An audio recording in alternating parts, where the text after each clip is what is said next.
Acidic reagents या अम्लीय प्रतिकर्मक वस्तुओं की धुलाई के लिए हम उन पे साबुन, डिटर्जेंट या नील, स्टार्च, ब्लीचेस, विरंजक पदार्थों का प्रयोग करते हैं। इसके अलावा कुछ अन्य पदार्थों की भी आवश्यकता पड़ती है, जिसमें एसिडिक रिएजेंट्स, एल्केलाइन रिएजेंट्स और कार्बोनिक कोई भी सॉल्वेंट्स, घोलने वाले या एब्जॉर्बेंट्स होते हैं। ये पदार्थ वस्तुओं पे से दाग धब्बे हटाने के लिए हम इनका किसी विशेष उद्देश्य के लिए यूज़ करते हैं, खास पर्पस के लिए हम इसका यूज़ करते हैं। एसिडिक रिएजेंट्स जो होते हैं इनके हल्के घोल का ही प्रयोग करना चाहिए और उन तंतुओं पर इनका यूज़ करते हैं जो एसिड या अम्ल से खराब नहीं होते। तो जानतर तंतुओं पर इनका हल्का घोल हमें यूज़ करना चाहिए और ये घोल कपड़े में रह ना जाए, सूख ना जाए, इस चीज़ का हमें ध्यान रखना है। नहीं तो ये हमारे कपड़े को ख़राब कर देगा, उसको नुकसान पहुंचा देगा और कपड़ा हमारा नष्ट हो जाएगा। एसिडिक रिएजेंट्स जो हैं उनमें 3 एसिडिक रिएजेंट्स के बारे में हमें पढ़ना है। सबसे पहला है, और इसमें ये ध्यान रखना है कि अच्छे से धोना है एसिडिक रिएजेंट्स का यूज़ करने के बाद। और अगर कपड़े को हम धो नहीं सकते, ड्राई क्लीन वाला कपड़ा है, तो उसमें हमें बोरेक्स या अमोनिया से क्रिया करके कपड़े उसको एसिड के प्रभाव को ख़त्म करना चाहिए, उदासीन कर देना चाहिए। 3 अम्लीय प्रतिकर्मक हैं, एसिटिक एसिड, ऑक्सैलिक एसिड और ओलिक एसिड। सबसे पहला है एसिटिक एसिड। एसिटिक एसिड जो है ये घरों में धुलाई में आमतौर पे प्रयोग में लाया जाता है और ये अलग अलग कंसेंट्रेशन में अवेलेबल होता है। सांद्रता मीन्स कंसंट्रेशन कि कितना घोल पतला है, कितना घोल गाढ़ा है। जो ग्लेशियल एसिटिक एसिड है वो सबसे स्ट्रॉन्ग होता है और घरों में जो हम सिरका यूज़ करते हैं वो 6% सांद्रता वाला घोल होता है, मतलब पतला घोल होता है जो नुकसान नहीं करता। अब है एसिटिक एसिड के कार्य। एसिटिक एसिड कहाँ हम यूज़ करते हैं या उसका क्या काम है, क्या उसका प्रयोग है। सबसे पहला कि कलर्ड कपड़ों में, रंगीन वस्तुओं में कपड़े का रंग पक्का और चमकदार, शाइन रहे कपड़े में, कलर पक्का हो, कलर की शाइन खराब ना हो। इसके लिए हम लास्ट खंगाल में अगर कपड़े को धोने के बाद हम साफ पानी में से निकालते हैं, उस प्रक्रिया को खंगालना कहते हैं। तो लास्ट जो रिंस होता है, खंगाल होता है, उसमें हम अगर सिरका थोड़ा सा डालकर यूज़ करें तो कलर कपड़ों का रंग पक्का हो जाएगा, जल्दी ख़राब नहीं होगा। सफ़ेद कपड़ों में हम नील देते हैं, कई बार नील गलती से एक्स्ट्रा कपड़े पर लग जाता है, तो उस फालतू नील को निकालने के लिए और सफ़ेद कपड़ों का उदासीनीकरण करने के लिए भी हम इसको एसिटिक एसिड को प्रयोग करते हैं। इसमें हमें 1 लीटर पानी में 2 छोटे चम्मच सिरका मिलाकर उसमें इस सफ़ेद कपड़े को, जिसमें फालतू नील है, भिगो दें तो एक्स्ट्रा नील जो है वो निकल जाएगा। उसके बाद सिल्क और रेयॉन के कपड़ों में शाइनिंग लाने के लिए लास्ट रिंस में, अंतिम खंगाल में अगर हम इसको सिरका को डाल दें तो उनमें शाइनिंग आ जाती है। और अगर हम घर में ऊन या सिल्क को डाई कर रहे हैं तो उस समय हम सल्फ्यूरिक एसिड के स्थान पर, घरों में सिरका इजीली अवेलेबल होता है तो उसका हम यूज़ कर सकते हैं। उसके बाद है cellulose acetate rayon. Cellulose acetate जो रेयॉन होता है, इसमें परिसज्जा में, फिनिशेस में कुछ कमियां की वजह से इसके ऊपर ये दिक्कत आती है कि हाई टेम्परेचर पे जो परिसज्जा की, तो उस पर ऐसे धब्बे दिखने लग जाते हैं जैसे कि चिकनाई कपड़े के ऊपर लगी हुई है।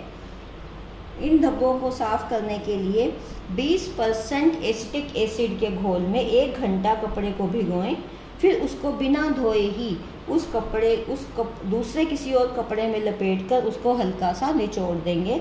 उसके बाद 140 डिग्री फ़ारेनहाइट टेम्परेचर पे उसको सुखाएं, तो वो जो सेलुलोज एसीटेट पे परिसज्जा की जो कमी थी, जो चिकनेपन के दाग थे, धब्बे थे, जो हाई टेम्परेचर की वजह से उस पर आए थे, वो ठीक हो जाते हैं। उसके बाद है दवाई, घास और वार्निश के दाग धब्बे हटाना। ये दवाई के, घास के, वार्निश के दाग धब्बे जो कपड़ों पे पड़े हुए हों, उनको हटाने के लिए भी हम अगर घर में सिरका है तो उसका यूज़ करके इनको हटा सकते हैं। फिर है सावधानियाँ। इसका हमें ज़्यादा प्रयोग नहीं करना, क्योंकि ऊन और सिल्क को इसको नुकसान होता है, और इस ज़्यादा प्रयोग करने से फैटी एसिड या वसीय अम्ल की स्मेल इनमें आनी शुरू हो जाती है। यदि हम कपड़े में अच्छे से ना धोएं, रह जाए कपड़े में, अगर ये रह गया थोड़ा सा बचा हुआ एसिटिक एसिड, तो उसमें से ऐसी स्मेल आएगी जैसे फैटी एसिड की आती है, और चिकनाई के दाग जैसे उस पर धब्बे पड़ जाएंगे। ठीक है। और ये चीज़ ध्यान रखनी है कि जब हम एसिटिक एसिड का यूज़ करें तो धातु के बर्तन या बटन जो हैं वो ख़राब होने का डर रहता है। तो इनको बटन अगर पहले उतार सकते हैं तो उतार लें, और बर्तन जो है वो हम प्लास्टिक वगैरह के यूज़ कर लें, धातु मेटल के, कोई भी स्टील, एल्युमिनियम, किसी भी धातु के बर्तन यूज़ ना करें। उसके बाद सेकंड है ऑक्सैलिक एसिड। ऑक्सैलिक एसिड जो है ये शक्तिशाली, बहुत स्ट्रॉन्ग अम्ल होता है, और ये हमें बाज़ार में क्रिस्टल्स या रवे के रूप में मिलता है। ठीक है। इसका क्या काम है? ये लोहे के जंग के, रस्ट के दाग को, फफूंदे के दाग को और फलों के दाग को, दाग धब्बों को उतारने में इसका प्रयोग किया जाता है। दूसरा पोटाशियम परमैंगनेट, जो कि एक ऑक्सीकारक विरंजक पदार्थ है। जब हम इसका यूज़ करते हैं तो कपड़े पर ब्राउन रंग के धब्बे पड़ जाते हैं। उन ब्राउन रंग के धब्बों को हटाने के लिए फिर हम ऑक्सैलिक एसिड उसके ऊपर लगाते हैं, तो ब्राउन रंग के धब्बे हट जाते हैं। शाही का धब्बा उतारने के लिए इसको हमें हाइड्रोजन परऑक्साइड के साथ यूज़ करना चाहिए। हाइड्रोजन परऑक्साइड भी ऑक्सीकारक विरंजक होता है। उसके बाद तिनकों से बने हुए हैट या स्ट्रॉ हैट या स्ट्रॉ से बना हुआ फर्नीचर जो टिन के होते हैं, उनको साफ करने के लिए हम इसका ऑक्सैलिक एसिड का यूज़ कर सकते हैं। अब कैसे इसको यूज़ में लेके आना है? आधा लीटर पानी में 1 से 4 चम्मच ऑक्सैलिक एसिड डालना है। ठीक है। हाफ लीटर पानी में 1 से 4 चम्मच ऑक्सैलिक एसिड डालना है। उसको दाग पर 10 मिनट तक, कम से कम 10 मिनट, या धब्बा नहीं उतरे तो और एक्स्ट्रा टाइम तक भिगो कर रखें। फिर अच्छी तरह से उसको धोएं और अमोनिया या सुहागे से बाद में उदासीन कर लें। इसको ऑक्सैलिक एसिड को हटाने के लिए हमें अच्छी तरह से कपड़े को धोना है। जिन कपड़ों को धो नहीं सकते उस पर अमोनिया या सुहागे से उदासीन कर लें। अब इसकी सावधानियाँ क्या हैं? केवल सफ़ेद सूती कपड़ों पर ही इसको यूज़ करना है। रंगीन कपड़ों पर यूज़ करेंगे तो उनका रंग ख़राब कर देगा ये ऑक्सैलिक एसिड। सिल्क और ऊन पे इसको यूज़ नहीं करना, क्योंकि उनके ऊपर ये परमानेंट ब्राउन रंग के धब्बे डाल देता है। धातु के बर्तन, बटन इस पे भी यूज़ नहीं करने, उनको ख़राब कर देगा। और ज़्यादा गर्म या ज़्यादा गाढ़ा घोल, कंसनट्रेटेड स्ट्रॉन्ग घोल का प्रयोग नहीं करना। ठीक है। ना तो बहुत इसको तेज़ गर्म करना है, ना ज़्यादा गाढ़ा घोल बनाना है, ये कपड़े को ख़राब कर देगा। उसके बाद तीसरा है ओलिक एसिड। ओलिक एसिड जो है ये वसा अम्ल, फैटी एसिड होता है। ओलिक एसिड में जब हम कोई भी अक्षार मिलाते हैं, एल्कली अक्षार, तो उससे साबुन बनाया जाता है। साबुन बनाने की प्रक्रिया में ये यूज़ किया जाता है। ओलिक एसिड जो है इसका प्रयोग हम कहाँ करेंगे? सूती और लिनन के कपड़ों से तेल और चिकनाई के दाग हटाने के लिए इसका हम यूज़ करते हैं। उसके लिए हमें 15 मिनट तक इसे धब्बे पर लगा कर रखना है।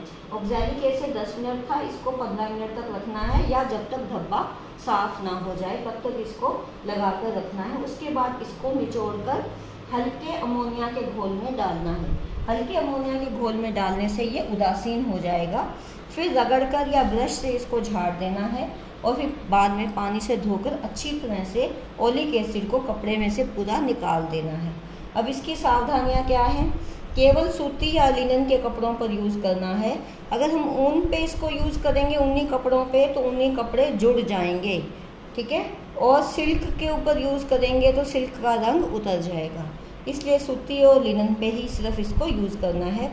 दूसरा, जब भी इसका यूज़ ओलिक एसिड का हम करते हैं तो अच्छे से कपड़े को खंगालना है खुले पानी में। सारा कपड़े में से ओलिक एसिड निकाल देना है।